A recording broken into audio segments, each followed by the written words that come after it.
여러분 안녕하십니까? 행정학을 강의하는 김철입니다. 하재누리 행정학의 9급 공무원 기출문제풀이 합격을 부탁해 16번째 시간입니다. 우리가 지금 계속해서 지금 지방 재무행정론에 대한 내용들을 살펴보고 있죠. 오늘 이제 재무행정론의 내용들을 좀 살펴보기 전에 오늘은 지난번에 그 첫 번째 시간에 강의했었던 내용 가운데에서 일부 잘못된 설명이 있어서 그 부분에 대한 내용들을 조금 다시 한번 설명을 좀 드리도록 할게요. 여러분들 그 문제 12번 한번 살펴보시죠.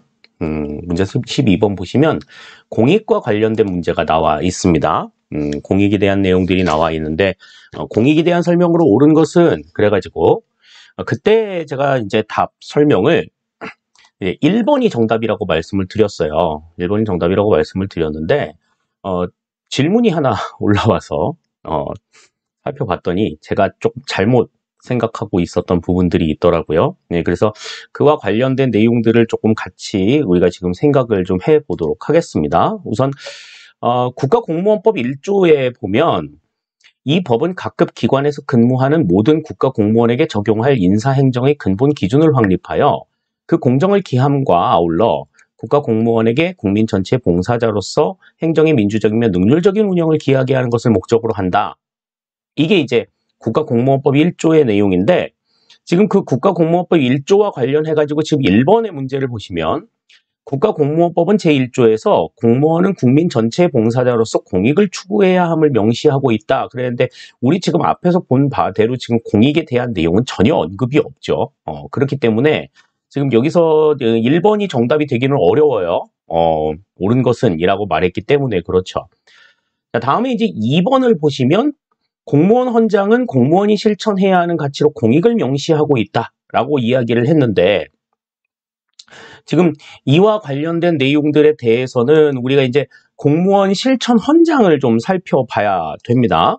그래서 우리가 이제 별도로 이제 나와 있는 공무원 헌장들을 조금 생각을 해보면, 자, 공무원 헌장의 내용을 보시면 이제 이와 같아요. 우리는 자랑스러운 대한민국의 공무원이다. 우리는 헌법이 지향하는 가치를 실현하며 국가에 헌신하고 국민에 봉사한다. 우리는 국민의 안녕과 행복을 추구하고 조국의 평화 통일과 지속 가능한 발전에 기여한다. 이에 굳은 각오와 다짐으로 다음을 실천한다. 그래가지고 첫 번째 나와 있는 게 이제 공익을 우선시한다. 이렇게 나와 있고, 다음에 이제 투명성, 공정성 이런 얘기 나오고, 창의성, 전문성 나와 있고, 다양성, 그다음 민주성, 청렴성까지, 예, 전부 다 지금 나와 있는 것들을 우리가 볼 수가 있죠. 예. 그 가운데 지금 공익이 명시가 되어 있기 때문에 지금 2번의 내용을 우리가 이제 같이 살펴본다면 이제 공무원 헌장은 공무원이 실천해야 하는 가치로 공익을 명시하고 있다라고 한 이 내용은 맞는 이야기가 되는 겁니다. 따라서 12번의 정답은 1번이 아니라 이제 2번이 되는 것 우리가 확인을 할 수 있을 것 같아요. 네. 민망하죠. 네. 틀려서는 안 되는 부분인데 조금 확인이 조금 부족했어요. 그래서 질문이 올라와서 이제 다시 한번 확인을 해보니까 제가 잘못 설명을 드렸더라고요. 여기서 다시 한번 정정을 드리겠습니다. 질문 주신 분께 정말 감사드리고요. 조금 더 꼼꼼하게 세심하게 준비하도록 할게요. 네. 자, 지난 시간에 우리가 225번까지 살펴봤었죠. 이번에 이제 226번의 문제 살펴보겠습니다. 문제 같이 보시죠.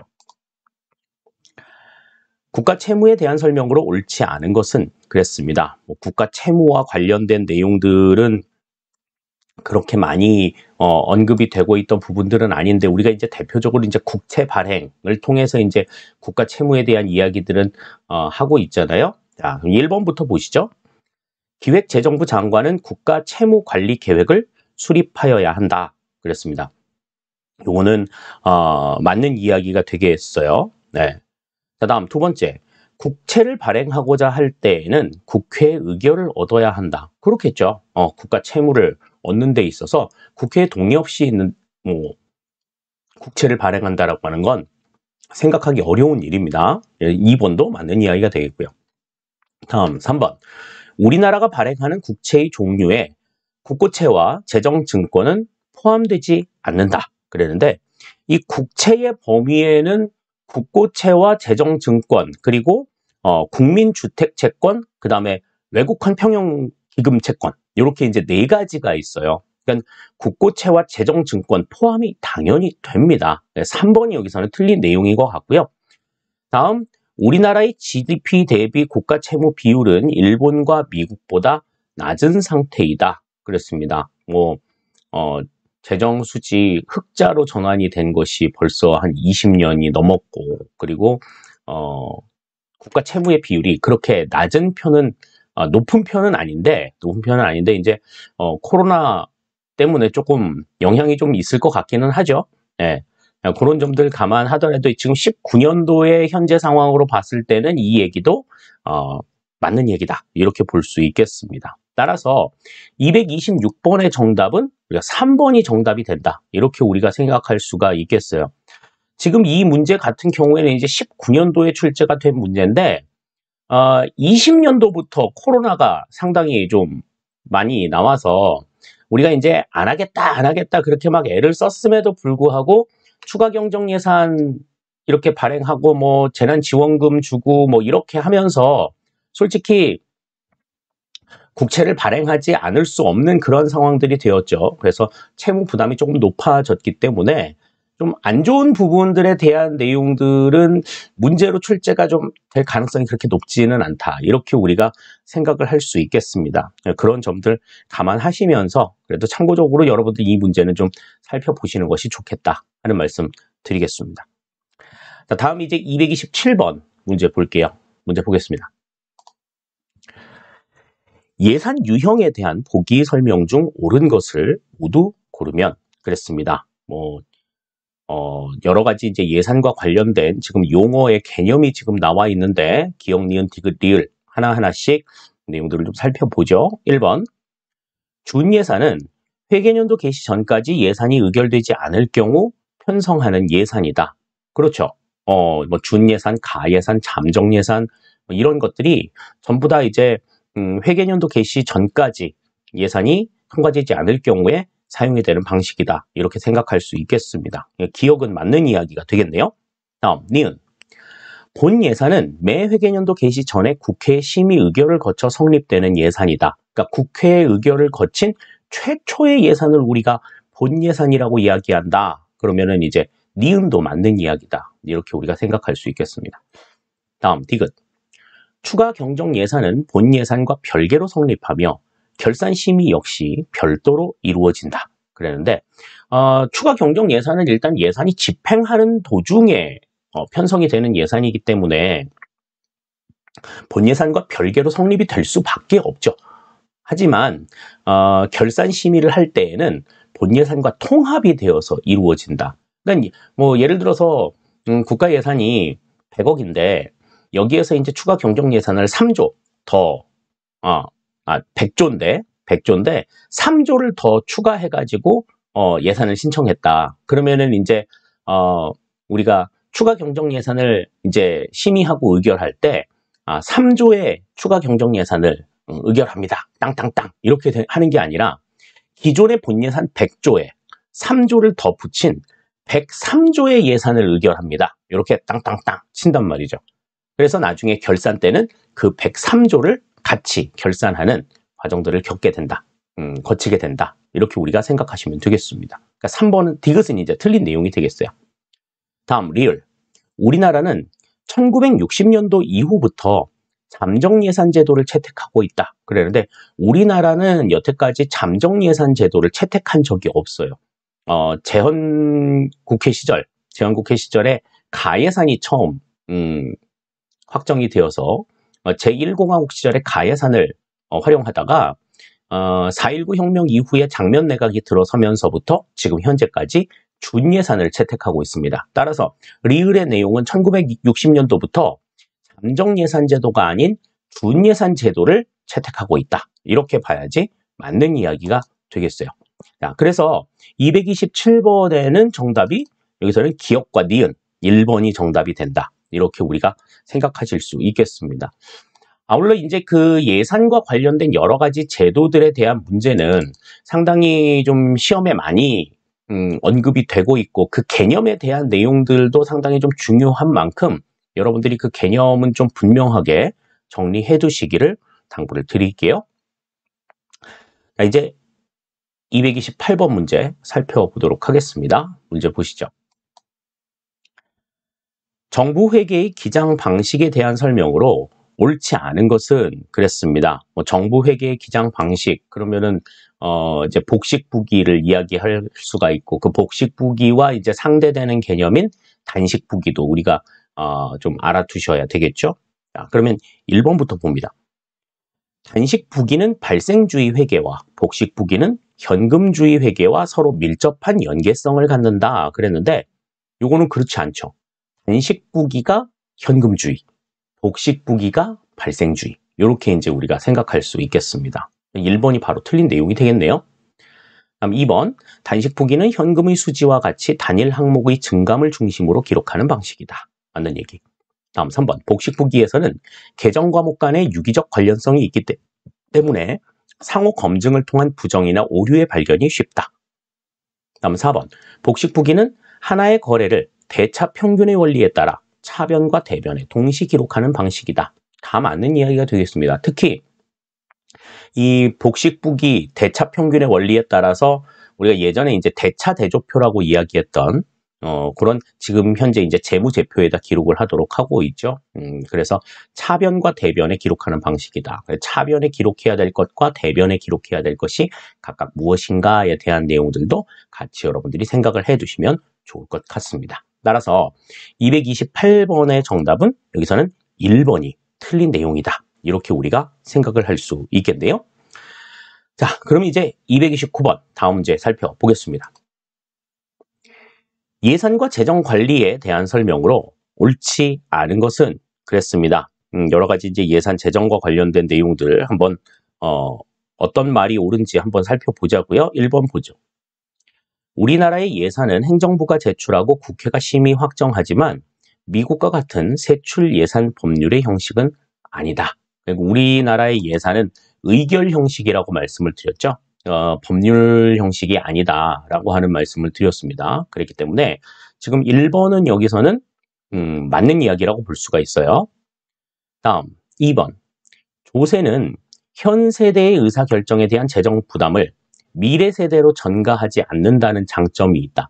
이거는 이제 뭐 장점일 수도 있지만 단점일 수도 있죠. 사회 간접 자본의 구축과 관련해서는 이제 미래 세대는 숟가락만 얻는 그런 상황이기 때문에 상대적으로 좀 현 세대에게만 부담을 강조할 수 없고, 그러니까 조세 형평성을 위해서는 미래 세대들도 좀 부담을 해야 된다. 그래서 이제 뭐 한다 그랬어요?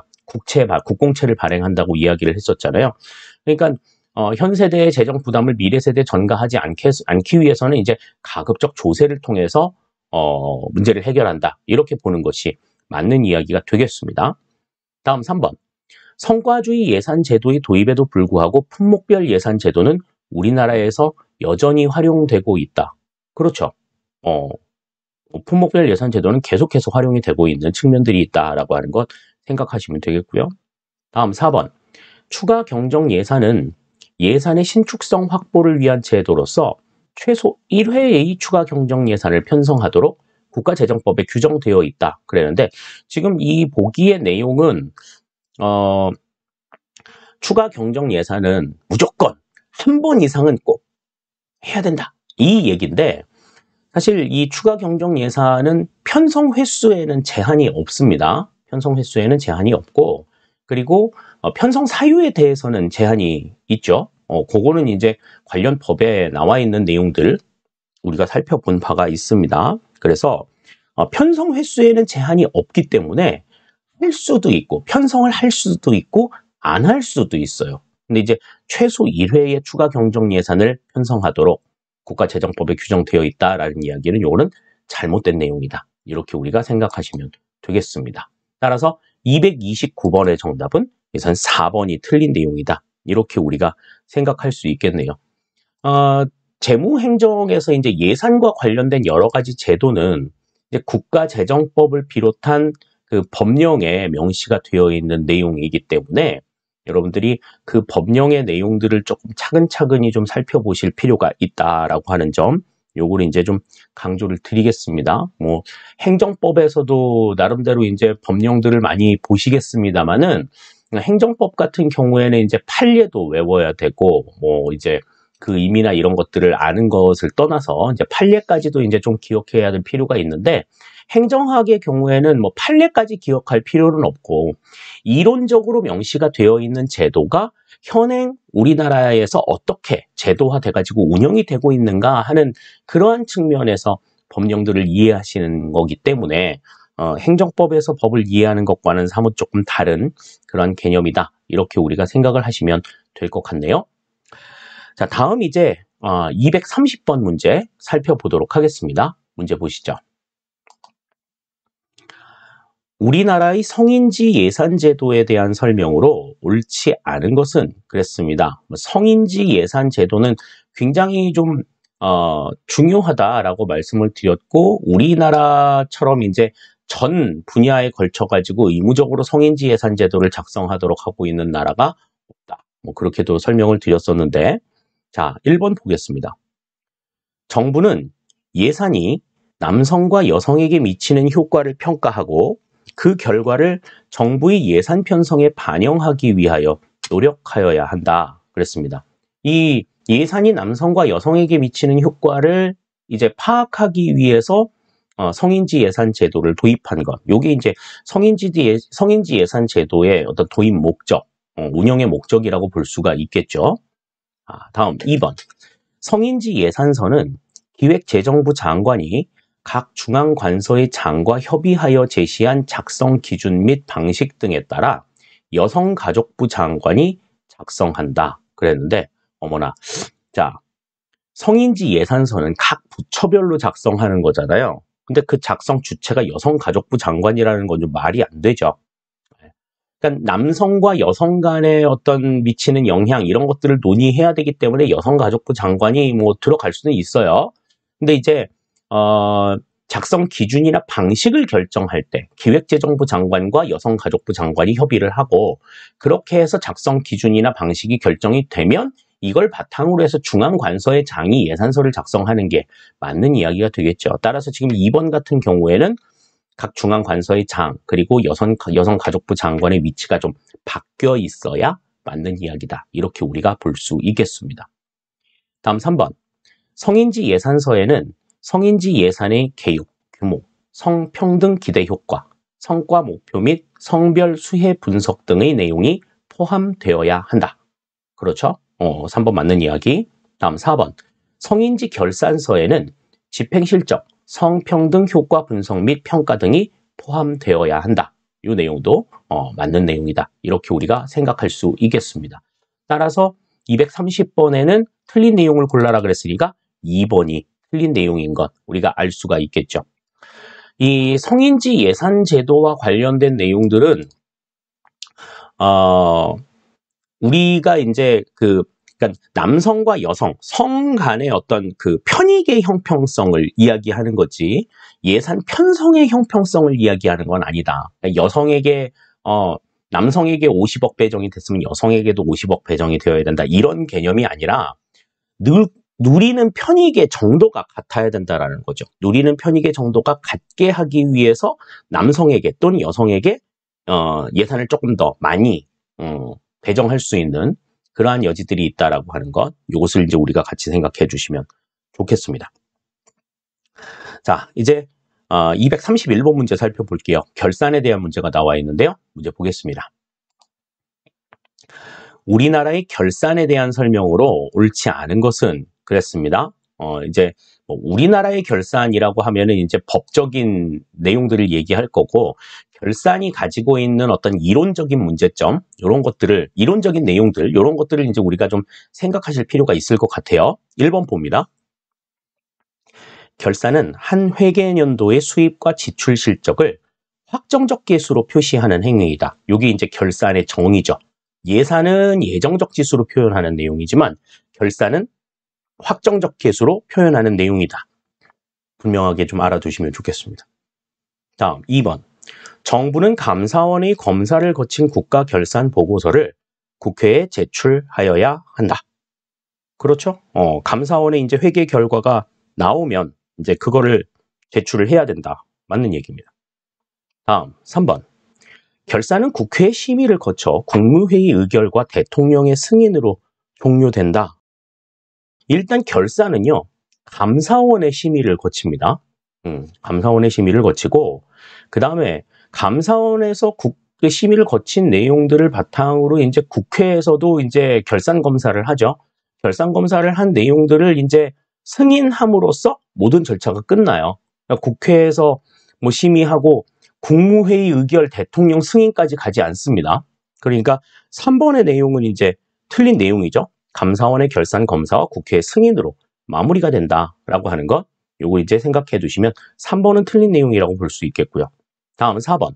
각 중앙관서의 장은 회계연도마다 소관기금의 결산 보고서를 중앙관서 결산 보고서에 통합하여 작성하여야 한다. 이것도 네, 맞는 이야기가 됩니다. 기금이라고 하는 것은 이제 예산에 포함이 되는 내용들이 아니기 때문에 이 내용들은 이제 별도로 통합해서 보고가 이루어져야 되는 거죠. 따라서 231번의 정답은 3번이 된다. 이렇게 우리가 생각할 수 있겠습니다. 올해 이제 그 국가직 시험 문제 중에서도 이 결산을 하는 데 있어서 결산 과정에 국회의 심의가 있다라는 언급이 있었는데요. 사실 요거는 조금 논란의 여지가 있어요. 국가직 시험 그 해설하면서도 말씀을 드렸습니다만은 심의라고 하지 않습니다. 심의라고 하지 않고 또 심의라고 한다고 하면 그건 감사원의 몫이지 국회의 몫이라고 보기는 어려워요. 그런데 이제 뭐 중앙관서에서든지 뭐 언론에서 이야기하는 것들은 뭐 국회 심의를 거쳤다. 뭐 이렇게도 나오는 이야기들이 있기는 한데 그건 심의의 정확한 의미를 좀 모르는 행동이 아닌가라는 생각이 듭니다. 그런 점에 있어서는 우리가 좀 구분을 해 두실 필요가 있을 것 같아요. 그냥 뭐 보고서 보여주고 뭐 보고서의 내용들 뭐 잘했나 이런 거 보는 그 자체가 심의라고 뭐 전부 다 얘기할 수는 없는 거죠. 어떻게 보느냐 하는 게 이제 심의의 내용인데, 심의라고 하는 것은 합법성과 합목적성 두 개를 다 보는 절차입니다. 그러니까 예산을 우리가 심의한다고 이야기를 하죠. 예산은 심의한다고 얘기하는데 결산은 합목적성은 아니고 합법성만 보기 때문에 우리가 이걸 심의라고 이야기하기는 조금 문제가 좀 있다. 이렇게 우리가 생각할 수 있겠습니다. 자, 다음에 이제 232번 내용 보겠습니다. 문제 보시죠. 다음 설명에 해당하는 예산 제도는 그랬습니다. 자, 첫 번째 내용 보시면 합리적 선택을 강조하는 총체주의 방식의 예산 제도이다. 그랬습니다. 총체주의 방식의 예산 제도라는 이야기 나왔으면 일단 딱 두 개 생각하셔야 되겠죠? 계획 예산 제도, 연기준 예산 두 개 생각해 두셔야 됩니다. 자, 다음에 조직 구성원의 참여가 상대적으로 높은 분권화된 관리 체계를 갖는다. 그러니까 참여가 상대적으로 높다. 그랬으면은 이제 계획 예산 제도는 아웃인 거죠. 연기준 예산이 이제 답이 될 수 있을 것 같습니다. 예산 편성의 비용, 노력의 과다한 투입을 요구한다는 비판을 받는다. 이제 이게 연기준 예산의 단점이다. 이렇게 우리가 생각할 수 있겠죠. 따라서 232번에는 정답이 3번이 정답이 된다. 이렇게 볼 수가 있겠습니다. 일단 지금 이 문제에서는 총체주의 방식의 예산 제도라는 이야기가 나왔기 때문에 2번의 계획 예산 제도와 3번의 연기준 예산 이 두 개만 놓고서 고민하셨어야 돼. 1번, 4번 가지고서 고민하셨을 일이 아니라는 거죠. 네. 1번, 4번 가지고 고민하셨다 그러면 이건 내용 잘못 이해하신 겁니다. 그래서 일단은 첫 번째 문장 가지고 두 개로 압축시키고, 그리고 두 번째, 세 번째 내용을 바탕으로 해서 연기준 예산으로 확정을 하는 그러한 방법이 무엇보다도 좀 그러한 요령이 필요하지 않았나라는 생각이 듭니다. 그런 점들 생각하시면서 문제 보시면 되겠습니다. 다음 233번 문제 보겠습니다. 문제 같이 보시죠. 총액 배분 자율 편성 제도에 대한 설명으로 옳지 않은 것은 그랬습니다. 이 총액 배분 자율 편성 제도라고 하는 것은 이제 국가에서 예산에 대한 총액만 제시해주고 이제 집행 부서에서 그 세부적인 내용들을 자율적으로 편성하는 그러한 제도죠. 예, 그래서 어떤 목적으로 이루어졌느냐, 그 예산의 어떤 재량이나 예산을 사용하는 데 있어서 좀 융통성이나 이런 것들을 좀 기하기 위한 하나의 방편으로서 마련이 되어 있는 제도다. 이렇게 우리가 생각할 수 있겠습니다. 자, 그럼 1번부터 보시면 전략 기획과 분권 확대를 예산 편성 방식에 도입하기 위해 실시하고 있다. 그러니까 단순한 업무 같은 경우에는 이제 좀 저임금의, 그러니까 낮은 임금으로 좀 하급 직원들을 좀 많이 쓸 수 있고, 좀 창의적이고 좀 집중을 많이 해야 되는 상황들은 소수의 고급 인력들을 가지고서 이용할 수 있는, 그러니까 인력의 규모라든지 이런 것들이 예산에 딱 정해져 있으니까 그런 자율적인 어떤 편성이 되질 못했었는데, 총액 배분 자율 편성 예산 제도를 통해서는 그러한 것들이 가능해진다라고 하는 거 생각할 수 있겠습니다. 일단 1번 맞는 이야기가 되겠고요. 다음 2번. 각 중앙부처는 소관 정책과 우선순위에 입각해 연도별 재정 규모, 분야별 부문별 지출 한도를 제시한다. 그랬는데 각 중앙부처가 제시하는 거는 일단은 분야별 부문별 지출 한도가 제시가 될 거고요. 연도별 재정 규모 같은 경우에 이건 총액에 해당이 되는 거잖아요. 그렇기 때문에 이 연도별 재정 규모는 또 분야별 부처별 재정이 어떻게 운영이 되어야 될 거냐 계획하는 내용들은 이거는 국무회의에서 결정이 됩니다. 그러니까 중앙부처가 일일이 다 결정하는 내용은 아니다라고 하는 걸 생각하시면 되겠어요. 이 2번이 여기서는 그래서 틀린 내용인 것 같고요. 다음 3번. 지출 한도가 사전에 제시되기 때문에 부처의 재정 사업에 대한 책임과 권한을 강화할 수 있다. 그렇죠. 거기에 대한 책임을 물을 수 있다라고 하는 점 하나의 특징이 될 수 있겠고. 다음 4번. 부처의 재량을 확대하였지만 기획재정부는 사업별 예산 통제 기능을 유지하고 있다. 왜? 총액을 결정할 수 있는 권한을 가지고 있으니까요. 이건 이제 앞의 문제에서도 같이 살펴본 바가 있는 것 같습니다. 따라서 233번의 정답은 여기선 2번이 정답이 되는 것 우리가 확인을 할 수 있겠네요. 자, 다음 이제 234번 문제 살펴봅니다. 머스그레이브의 정부 재정의 기능의 기본 원칙에 대한 설명으로 옳지 않은 것은 그랬습니다. 이 머스그레이브의 정부 재정 기본 원칙에 대해서는 우리가 앞의 문제에서도 한번 살펴본 바가 있었어요. 어떤 게 있었어? 뭐 자원 배분의 기능, 소득 분배의 공평성을 뭐 확립하는 기능, 그리고 뭐 경제 안정 기능 이렇게 이제 세 가지가 있었는데 그와 관련된 설명으로 옳지 않은 걸 고르라고 얘기했습니다. 1번 보시죠. 시장 실패를 교정하고 사회적 최적 생산과 소비 수준이 이루어지도록 해야 한다. 이거는 뭐 이제 자원 배분의 공평성 뭐 이런 것들을 이제 이야기하는 측면이 되겠죠. 다음 2번. 세입 면에서는 차별 과세하고 세출 면에서는 사회 보장적 지출을 통해 소외 계층을 지원해야 한다. 요거는 이제 소득 분배의 형평성에 해당이 되는 내용이다. 이렇게 볼 수 있겠습니다. 다음 3번.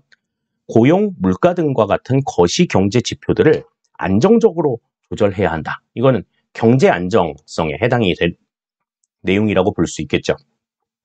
그러니까 1, 2, 3번은 다 맞는 내용이라고 본다면 4번이 틀린 내용이 되겠습니다. 정부에 부여된 목적과 자원을 연계하여 소기의 성과를 거둘 수 있도록 관료를 통제해야 한다라고 하는 내용은 이제 머스그레이브가 주장한 내용은 아니다. 이렇게 볼 수 있겠네요. 따라서 234번에는 4번이 틀린 내용이다. 이렇게 우리가 생각을 할 수 있겠습니다.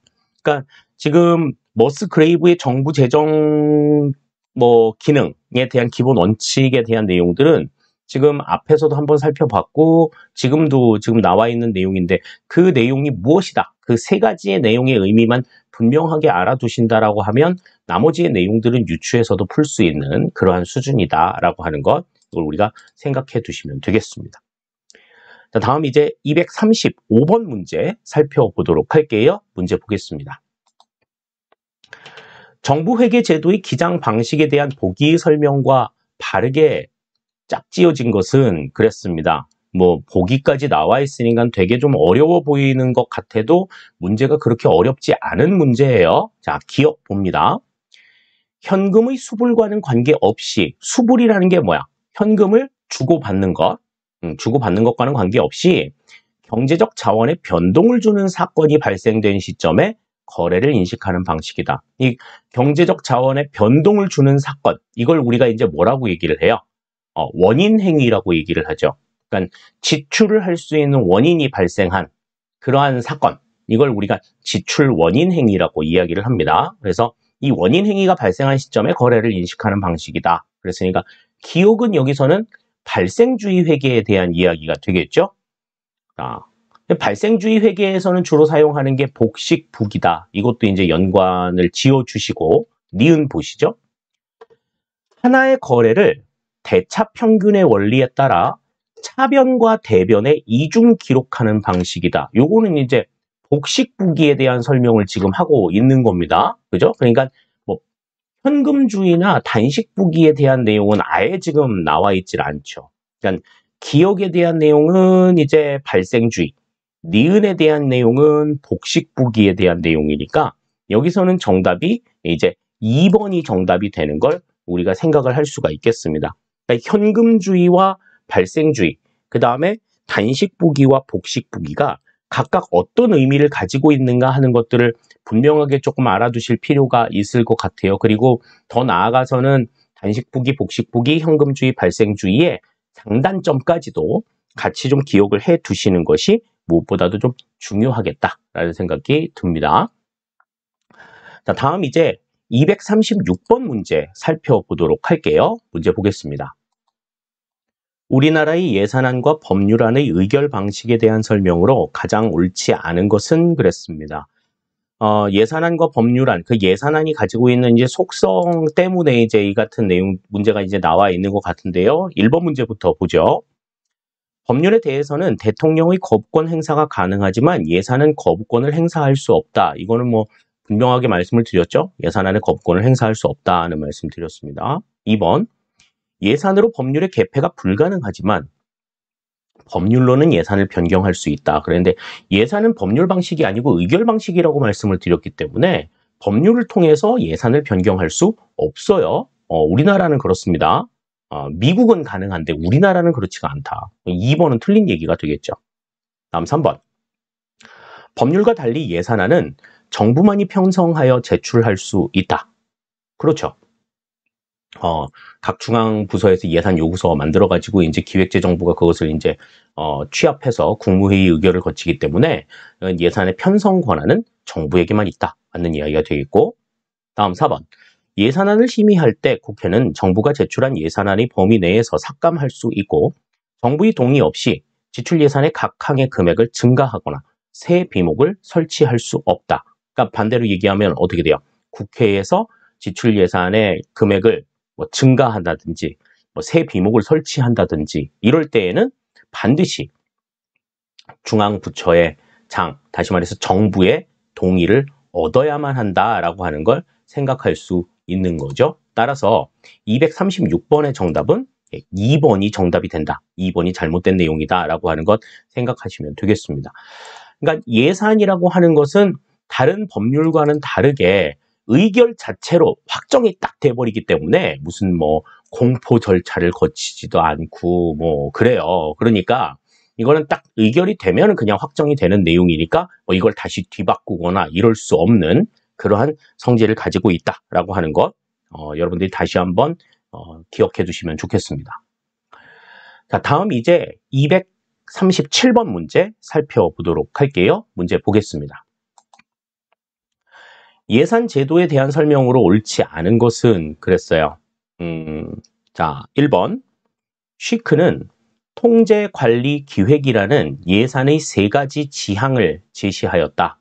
요거는 이제 맞는 얘기라고 볼 수가 있겠습니다. 1번 맞는 얘기가 되겠고요. 다음 2번. 연기준 예산 제도가 단위 사업을 사업 재정 계획에 따라 장기적인 예산 편성 쪽으로 방향을 잡았다면 장기적인 예산이었나요? 연기준 예산이? 자, 계획 예산 제도는 당해 연도의 예산 제약 조건을 먼저 고려한다. 이거는 지금 연기준 예산이랑 계획 예산 제도랑 지금 설명의 순서가 지금 바뀌어 있죠. 그러니까 단위 사업을 사업 재정 계획에 따라서 장기적인 예산 편성 쪽으로 방향을 잡은 것이 계획 예산 제도고 단기 당해 연도의 예산 제약 조건을 먼저 고려하는 것은 연기준 예산제도다. 이렇게 우리가 생각하시면 되겠습니다. 2번이 틀린 내용이네요. 다음 3번. 우리나라는 예산 편성과 성과 관리의 연계를 위해 재정사업 자율평가 제도를 실시하고 있다. 이거는 맞는 이야기가 되겠죠? 다음 4번. 조세 지출 예산 제도는 조세 지출의 내용과 규모를 주기적으로 공표하여 조세 지출을 관리하는 제도이다. 요거는 이제 조세 지출 예산 제도에 대해서 설명을 하면서 충분히 말씀을 드렸던 내용이 되겠습니다. 따라서 237번에는 옳지 않은 걸 골라라 그러면 2번이 정답이 되는 것 우리가 알 수가 있겠죠. 그러니까 지금 예산 제도와 관련된 여러 가지의 내용들은 특히 그 점증적인 부분이냐 총체주의적인 부분이냐에 따라서 이제 좀 갈라지는 경우들이 있고, 또 총체주의 예산과 관련해서도 연기준 예산과 계획예산 제도가 어떻게 다른가 하는 것들은 아까 앞에 문제의 그 보기를 보는 데 있어서도 분명하게 조금 차이가 난 만큼 그 부분들을 좀 같이 점검해 두시고 정리해 두시는 게 필요하리라 하는 생각이 듭니다. 이제 238번 문제 살펴보겠습니다. 문제 보시죠. 재정 성과 관리와 재정 건전성에 대한 설명으로 옳지 않은 것은 그랬어요.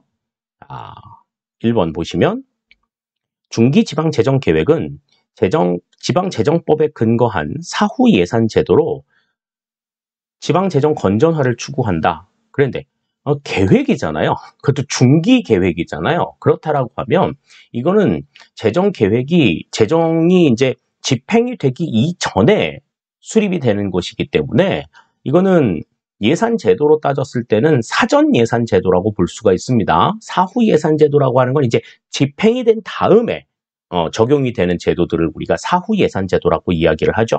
그러니까 1번이 여기서는 바로 틀린 내용이라고 볼 수 있을 것 같아요. 자, 2번. 통합재정수지는 재정 건전성 분석, 재정의 실물형 경제 효과 분석, 재정 운용의 통합 부문에 대한 영향 분석 등에 활용될 수 있다. 이거는 맞는 이야기가 되겠죠? 다음 3번. 총사업비 관리 제도는 시작된 대형 사업에 대한 총사업비를 관리해 재정 지출의 생산성 제고를 도모한다. 맞는 이야기가 되겠고, 4번. 예비 타당성 조사는 대규모 신규 사업에 대한 예산 편성 및 기금 운용 계획을 수립하기 위하여 기획재정부 장관 주관으로 실시하는 사전적인 타당성 검증 평가 제도이다. 이거는 뭐 계속해서 말씀을 드렸었습니다. 총 사업비 500억 원 이상, 국고 지원 금액 300억 원 이상이 되는 대규모 사업에 대해서 의무적으로 실시가 되어야 하는 조사가 예비 타당성 조사다라고 말씀을 드렸죠.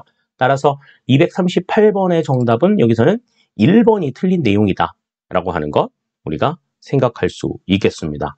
그러니까 뭐 각각이 지금 이거는 뭐 문제 자체가 그렇게 내용이 어려운 건 아니었어요. 근데 이제 상식적으로 생각해 봤을 때 계획을 수립하는 것이 집행 이전이냐 이후냐 요거 놓고 이제 사전 예산 제도냐 사후 예산 제도냐 말 한마디 단어 한마디 이렇게 바꿔가지고 조금 혼동에 빠뜨리는 그러한 상황이죠. 막 덤비면서 시험 보다가 보면 이제 이런 문제는 틀릴 가능성이 굉장히 높다라고 하는 것 좀 조심하셔야 될 것 같습니다.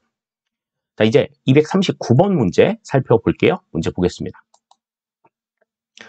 우리나라의 예산 제도에 대한 설명으로 옳지 않은 것은 그랬어요. 우리나라의 여러 가지 예산 제도 봅시다. 1번. 통합재정은 일반 회계, 특별 회계, 기금 등을 포괄한 국가 전체 재정을 의미한다. 여기서 이제 강조가 되어야 될 건 기금이 포함이 되었다라고 하는 것. 요걸 이제 알아두셔야 되겠죠? 1번은 맞는 이야기가 되겠습니다. 다음 2번. 조세 지출 예산 제도는 세금을 징수하기 위해 지출한 예산을 통합적으로 관리하기 위한 예산 제도이다. 그런데 조세 지출 예산 제도라는 걸 이해하려면 조세 지출이 뭔지를 알아야 된다라고 말씀드렸죠. 이 조세 지출이라고 하는 걸 지금 이 보기에서는 뭐라고 나와 있는 거야? 세금을 징수하기 위해 지출한 예산을 조세 지출이라고 보는 거죠. 세금을 징수하기 위한 지출을 조세 지출이라고 보는 건데 그게 아니잖아요. 비과세나 조세 감면 내역들 이걸 이제 조세 지출이라고 이야기하는 거지. 그래서 여기서는 세금을 징수하기 위해 지출한 예산 이게 아니라 조세 감면 내역을 통합적으로 관리하기 위한 그러한 예산 제도가 조세 지출 예산 제도다. 이렇게 보시면 되겠습니다. 다음 3번. 성인지 예산서는 예산이 남성과 여성에 미칠 영향을 미리 분석한 보고서로 정부가 예산안과 함께 국회에 제출해야 하는 첨부 서류이다. 그렇죠? 다음 4번. 각 중앙관서의 장은 예산 요구서를 제출할 때 다음 연도의 예산의 성과 계획서 및 전년도 예산의 성과 보고서를 기획재정부 장관에게 함께 제출하여야 한다. 이것도 맞는 이야기가 되겠습니다. 따라서 239번에는 옳지 않은 거는 여기서는 2번이 정답이죠. 그러니까 조세 지출이라고 하는 것이 무엇을 의미하느냐라고 하는 것을 좀 분명하게 이해해 두셔야 된다. 조세는 세입인데 그 세입이 지출을 의미하는 상황이 어떠한 의미가 될 것이냐에 대한 것을 우리가 조금 잘 생각하시면 비과세나 감면에 대한 세금 감면에 대한 이야기구나. 이렇게 우리가 의미를 부여할 수 있지 않을까라는 생각이 듭니다. 자, 이제 우리가 240번 문제, 이 시간의 마지막 문제 살펴보겠습니다. 문제 보죠. 예산의 원칙과 그 내용, 예외사항을 순서대로 나열한 것으로 옳지 않은 것은 그랬습니다. 이 노이마르크가 얘기했던 전통적인 예산 원칙, 그리고 그 예산 원칙이 무엇을 의미하는지, 또 거기에 대한 예외가 무엇인지를 아는 것, 이게 이제 굉장히 중요하다라고 말씀을 드렸었죠. 그와 관련된 문제가 지금 나와 있습니다. 1번. 사전 의결 원칙은 회계년도 개시 전 예산이 확정되는 내용을 의미한다. 거기에 대한 예외는 준예산이 있다. 맞는 얘기죠. 앞에서도 우리가 살펴본 바가 있습니다. 다음 2번. 통일성의 원칙. 통일성의 원칙은 특정 수입과 특정 지출의 연계를 금지시킨다. 그러니까 세입이 들어오게 되면 그 세입이 특정한 목적을 가지고 있지 않아야 한다라고 하는 걸 의미한다. 이렇게 말씀드렸잖아요. 그러니까 거기에 대해서는 이제 특별회계가 예외가 될 수 있을 것 같고. 다음 3번. 단일성의 원칙. 단일성의 원칙은 세입과 세출 내역의 명시적인 나열. 그러니까 세입과 세출 내역이 이제 명시적으로 어떻게 됐다라고 이렇게 쭉 나열이 되어 있는 이 내용을 이제 단일성의 원칙이라고 얘기한다는데, 단일성의 원칙은 그게 아니잖아요. 단일성의 원칙은 가급적 이 예산의 회계 개정은 한계여야 한다라고 하는 원칙이 단일성의 원칙이죠. 그래서 아까 얘기했었던 특별회계라든지 기금이라든지 이렇게 특정한 목적을 가지고 있는 그러한 정부 재정은 이 단일성의 원칙의 예외가 되는 내용이다. 이렇게 볼 수가 있죠. 이용과 전용 같은 경우에는 뭐예요? 안정성의 원칙의 예외에 해당이 된다. 이제 항목 간의 이제 그 자금의 융통을 의미하는 거기 때문에 이거는 한정성의 원칙에 예외가 되고, 특히 이제 전용 같은 경우에는 국회 사전 승인도 받지 않기 때문에 사전 의결의 원칙의 예외에도 적용이 된다. 이렇게 우리가 볼 수 있겠죠. 다음 4번. 완전성의 원칙. 완전성의 원칙은 예산 총계주의를 의미한다. 쉽게 말해서 수입과 지출이 똑같아야 된다. 그러니까 벌어들인 세입의 그 내용 안에서 지출이 이루어져야 된다라고 하는 걸 의미하는 건데, 전대차관, 우리가 지난번에 말씀드렸었던 적이 있죠. 돈을 빌려주는데 외국에서 돈을 구워가지고 빌려주는 이런 전대차관 같은 경우에는 그 총액 자체가 늘어나는 내용이기 때문에 완전성의 원칙에 예외가 된다. 이렇게 우리가 생각할 수 있다 말씀을 드렸습니다. 따라서 240번에는 정답이 여기서는 3번이 정답이 되는 걸 알 수가 있겠습니다. 자, 세입과 세출 내역의 명시적 나열을 의미하는 원칙은 뭐예요? 그거는 명료성의 원칙이다. 이것도 이제 우리가 같이 생각을 좀 해두시면 좋을 것 같네요. 240번의 정답 3번이 되겠습니다. 자, 이렇게 해서 이제 우리가 지방행정론에 대한 내용들 쭉 살펴봤습니다. 다음 시간까지 우리가 살펴보면 이제 지방행정론에 대한, 재무행정론에 대한 내용들, 자꾸 지방행정론이래. 재무행정론에 대한 내용들이 이제 마무리가 돼요. 이제 그러면 행정환류론 1시간 하고 이제 지방행정론 하면은 이제 모든 내용들이 전부 다 끝이 납니다. 지금까지 이제 240문제를 풀었고요. 전체 범위의 한 60%를 지금 이제 소화해냈다. 이제 60%가 80%를 소화해냈다. 거의 다 왔네요. 이제 합격을 부탁해도 이제